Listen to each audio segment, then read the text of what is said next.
कुरान पाक ने ना अहले यहूद की एक आदत बयान की।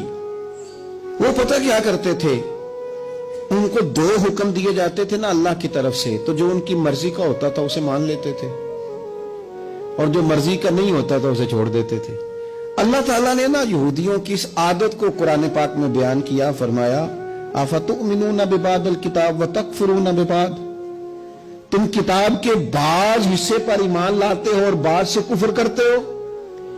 आज ना बदकिस्मती से खुदा हमें माफ करे, माज़अल्लाह, मुसलमानों में भी ये आदत आ गई है कि अगर उनकी मर्जी की बात हो तो मजहब इस्तेमाल कर लिया, और अगर मर्जी की नहीं तो फिर उन्होंने कभी मजहब की बात नहीं की। हमारे एंकर फटाफट कहेंगे ओ जनाब ये बात, इसका भी तो इस्लाम हुक्म देता है। इस्लाम इसके अलावा भी कई चीजों का हुक्म देता है, आप उसकी तरफ भी जनाब थोड़ी तवज्जो करें, कुल दीन बयान करें। मैं अक्सर कहता हूं एक बंदा हलाल हराम की तमीज नहीं करता, पड़ोसियों को तंग करता है, दोस्त उससे बड़े परेशान है, नमाज के वो करीब नहीं जाता, रिश्वतखोरी, चोर बाजारी, माज़अल्लाह सारी बातें उसके अंदर पाई जाती हैं। लेकिन अब उसने करनी है दूसरी शादी। अब उसे याद आ गया कि दीन में 4 शादियां जायज है, बाकी उसे कभी दीन याद नहीं आया। अब उसका इरादा बना दूसरी शादी करने का। अब वो बड़ी ढटाई से सीना तान के कर, ओ भाई 4 शादियां जायज है दीन में। ओ खुदा के बंदे, और भी बड़ा कुछ जायज है, और भी दीन ने बड़ी पाबंदियां लगाई हैं। अफतुमिनूना बिबादिल किताब व तकफुरूना बिबाद, बाज दीन की चीजों पर अमल करते हो, बाज से कुफर करते हो, ये क्या बात हुई।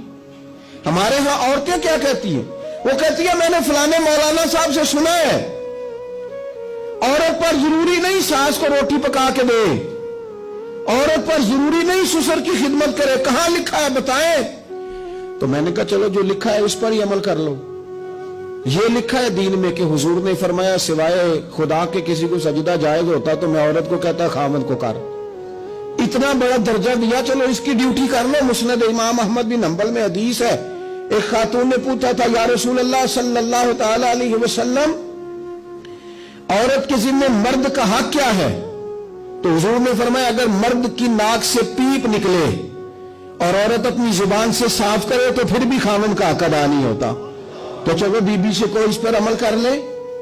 और अगर औरत कहती है मैंने अमल करना है तो फिर दीन ने उसे कहा वकरना फी बुयूतिकुन्ना, अपने घरों में ठहरी रहो, निकलो ही ना, बगैर मजबूरी के घर से निकलो ही ना, तो इस पर अमल करो। सिर्फ जो तुम्हारी मर्जी का है वो दीन है।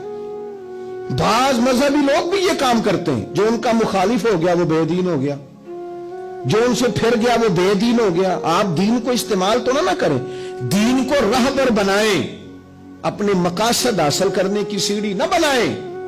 इतना जुल्म ना करें अपने ऊपर कि आपने दीन को उसूल मकसद की सीढ़ी बना लिया, दीन को आपने बुनियाद बना के जाती कद ऊंचे करने शुरू कर दिए।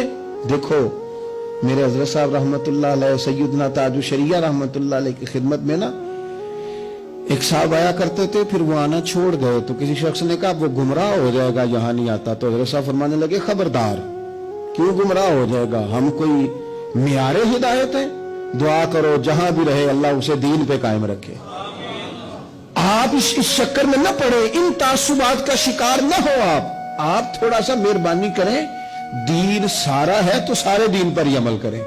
अपनी मर्जी का ले लिया और बाकी छोड़ दिया, ये तो बात ठीक है ही नहीं। अल्लाह हमें समझ अता फरमाए, अल्लाह हमें कुल दीन पर अमल करने की तौफीक अता फरमाए।